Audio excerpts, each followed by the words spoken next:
Most welcome dear students, आप सभी लोगों का स्वागत है आपके अपने यूट्यूब चैनल डीजी सर पर।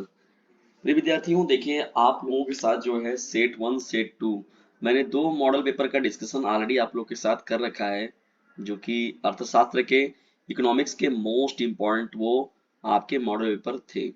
अब देखिए यहाँ पर सेट नंबर 3 यानी अर्थशास्त्र के कक्षा 12 के विद्यार्थियों के लिए सेट 3 का अब डिस्कशन आप लोगों के साथ होने जा रहा है।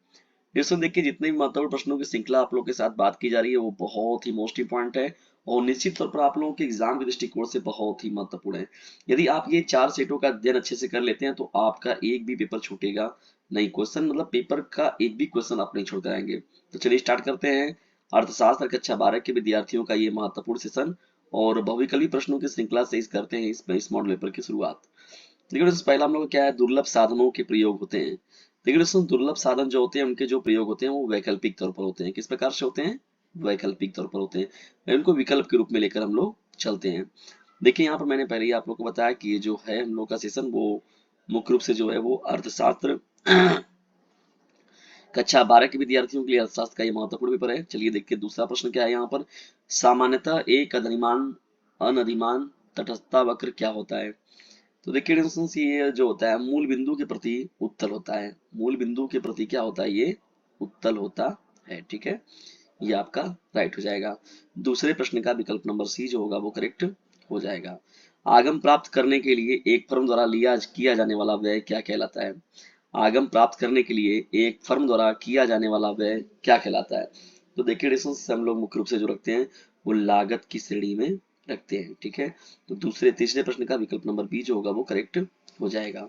चौथा देखिए महत्वपूर्ण प्रश्न क्या हो जाएगा यहाँ पर। अल्पकाल में निर्गत उत्पादन में इकाई वृद्धि होने पर परिवर्तनशील लागत में होने वाली वृद्धि को क्या कहते हैं? तो देखिए दोस्तों, इसे हम लोग बोलते हैं औसत परिवर्तनशील लागत। क्या बोलते हैं? औसत परिवर्तनशील लागत। ठीक है, ये बहुत ही महत्वपूर्ण प्रश्न है। चौथे का विकल्प नंबर ए जो होगा वो करेक्ट हो जाएगा। पांचवें महत्वपूर्ण प्रश्न की ओर जब बढ़ते हैं, देखिए यहाँ पर तो निम्नलिखित में से कौन सा पूर्ण प्रतियोगिता का लक्षण नहीं है? निम्नलिखित में से कौन सा पूर्ण प्रतियोगिता का लक्षण नहीं है? तो देखिए दोस्तों, इसे हम लोग कहते हैं कीमत विभेद। कीमत विभेद जो होता है उसे प्रतियोगिता का पूर्ण लक्षण में हम लोग पूर्ण प्रतियोगिता के लक्षण के रूप में नहीं देखते हैं। छठवां देखिए महत्वपूर्ण प्रश्न क्या है यहाँ पर दिया गया जो आप लोगों का। निम्नलिखित में से किसे पूंजीगत वस्तुओं में सम्मिलित किया जाता है? टेलीविजन सेट, स्टील की चादर, चाय पत्ती, उपकरण। तो उपकरण को देखिए मुख्य रूप से पूंजीगत वस्तुओं की श्रेणी में रखते हैं हम लोग। चलिए बढ़ते हैं हम लोग यहाँ पर। अब सातवें महत्वपूर्ण प्रश्न के निम्नलिखित में से एक सही उत्तर का चयन कीजिए। N N P is equal to G D P plus N F I A minus depreciation. देखिए पहला ही ऑप्शन जो होगा इस प्रश्न का राइट आंसर हो जाएगा। ठीक है दोस्तों, इसे भी देख लीजिएगा, ये इंपॉर्टेंट रहेगा आप लोगों का। आय में इकाई वृद्धि होने पर उपभोग में होने वाली वृद्धि को क्या कहते हैं? आय में इकाई वृद्धि होने पर उपभोग में होने वाली वृद्धि को क्या कहते हैं?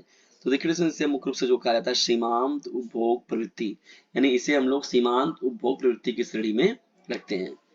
नवे मोस्ट इंपॉर्टेंट प्रश्न क्यों बढ़ते हैं। देखिए यहाँ पर समष्टि अर्थशास्त्र को एक पृथक अध्ययन की शाखा के रूप में स्थापित किया गया था। जे एम किन्स द्वारा, पीगू द्वारा, बादर्स द्वारा, पटेरा परेटो द्वारा। तो यहाँ पर जो ये व्यक्ति हैं उनको उनका नाम है जे एम किन्स। ठीक है, प्रभावी मांग की संकल्पना दी थी। प्रभावी मांग की जो संकल्पना दी गई थी वो किन्स जी के द्वारा दी गई थी। ठीक है, प्रभावी मांग की जो संकल्पना की गई थी किसके द्वारा? किन्स जी के द्वारा। देखिए ठंडी बढ़ गई है, आप लोग थोड़ा सा अपने सावधानी पूर्वक रहें। और देखिए ठंडी में ही आप लोग का पेपर भी होगा, बोर्ड एग्जामिनेशन होगा, प्री बोर्ड एग्जामिनेशन होगा, क्रिटिकल वगैरह सब होंगे, जो सभी के सभी वो आपके ठंडी में ही पड़ने वाले हैं। तो मौसम बदल रहा है, अपने स्वास्थ्य का ध्यान रखते हुए अपनी शरीर को जारी रखिए। ठीक है। चलिए बढ़ते हैं यहाँ पर आगे हम लोग 11वें प्रश्न की ओर। अनधिमान तटस्थता वक्र क्या है? देखिए इंपॉर्टेंट प्रश्न है। बजट रेखा को परिभाषित कीजिए। गति लघुत्तरी प्रश्नों की श्रृंखला है।